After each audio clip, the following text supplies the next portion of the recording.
ही था, क्योंकि वे उसी रावण के अनुचर थे जिसका मंगल भगवती श्री जानकी जी के स्पर्श करने के कारण पहले ही नष्ट हो चुका था। बोलो राजा रामचंद्र भगवान की जय। रक्षपति स्ववलनम इष्टमवेक्ष रुष्ट आरुह्य बाणकमथा विसार रामम सस्वंदने ध्युमति मातलिनोपनीते और विभ्राजमान महना निशितैच्छुरप्रै। जब राक्षस राज रावण ने देखा कि मेरी सेना का तो नाश हुआ जा रहा है, तब वह क्रोध में भर करके पुष्पक विमान पर आरूढ़ हो भगवान श्री राम के सामने आया।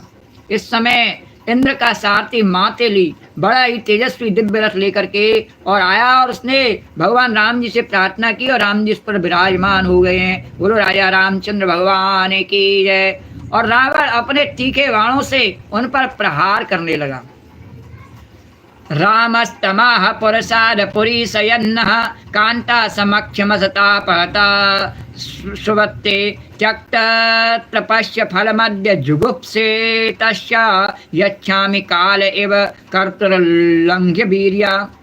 भगवान श्री राम ने रावण से कहा, नीच राक्षस, तुम कुत्ते की तरह हमारी अनुपस्थिति में हमारी प्राण प्रिया पत्नी को हर लाए। भगवान ने क्या कहा उससे? तुम कुत्ते की तरह हमारी अनुपस्थिति में हमारी प्राण प्रिया पत्नी को हर लाए और तुमने दुष्टता की हद कर दी। तुम्हारे जैसा निर्लज्ज तथा निंदनीय और कौन होगा? जैसे काल को कोई टाल नहीं सकता है और कर्तापन के अभिमानी को वह फल दिए बिना रह। राम जय सिया राम।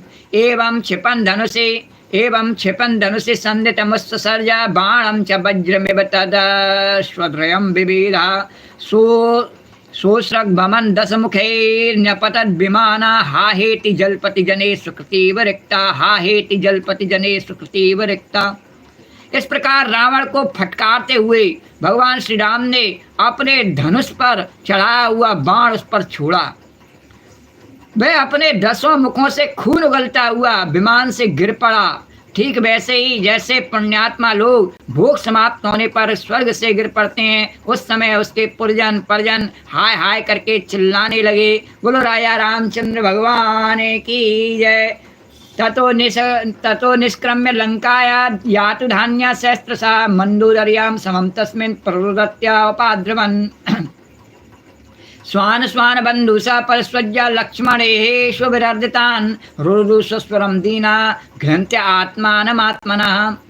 तदनंतर हजारों राक्षसियां मंदोदरी के साथ रोती हुई लंका से निकल पड़ी और रणभूमि में आईं। उन्होंने देखा कि उनके स्वजन संबंधी लक्ष्मण जी के बाणों से छिन्न भिन्न होकर के पड़े हैं।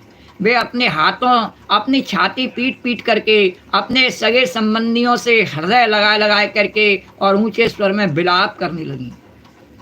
हा हतास्म भयम नाता लोक रावण रावणा और कम्याया क्षरणम लंका तद्विहीना परार्दिता। हाय हाय स्वामी, आज हम सब बेमौत मारी गईं। एक दिन बैठा जब आपके भय से समस्त लोकों में त्राय त्राय मच जाती थी, आज वह दिन आ पहुंचा कि आपके न रहने से हमारे शत्रु लंका की दुर्दशा कर रहे हैं और यह प्रश्न उठ रहा है कि अब लंका किसके अधीन रहेगी। नैवं वेद महाभागा भवान काम वशं गता तेनोनुभावं सीताया येन नीतो दशामिमां कृतैषा बिरवालंका भयं चाकुलनंदना देह कृतोत्तम गृध्राणाम आत्मा नरक हेतवे। आप सब प्रकार से संपन्न थे, किसी बात की कोई कमी नहीं थी, परंतु आप काम के बस में हो गए और यह नहीं सोचा कि जानकी जी कितनी तेजस्विनी है और उनका कितना प्रभाव है। आपकी यही भूल आपकी इस दुर्दशा का कारण बन गई और कभी आपके कानों में हम सब और समस्त राक्षस वंश आपके कामों से हम और सब राक्षस वंश आनंदित होता था और आज हम सब तथा सारी लंका नगरी विधवा हो गई। और आपका यह शरीर जिसके लिए आपने सब कुछ कर डाला, व्यक्ति अपने शरीर के लिए सब करता है, तो आज गीदों का आहार बन रहा है और अपनी आत्मा को आपने नरक का अधिकारी बना डाला। यह सब आपकी नासमझी और कामुकता का फल है। श्री राम जय सिया राम, श्री राम जय सिया राम, श्री राम जय राम।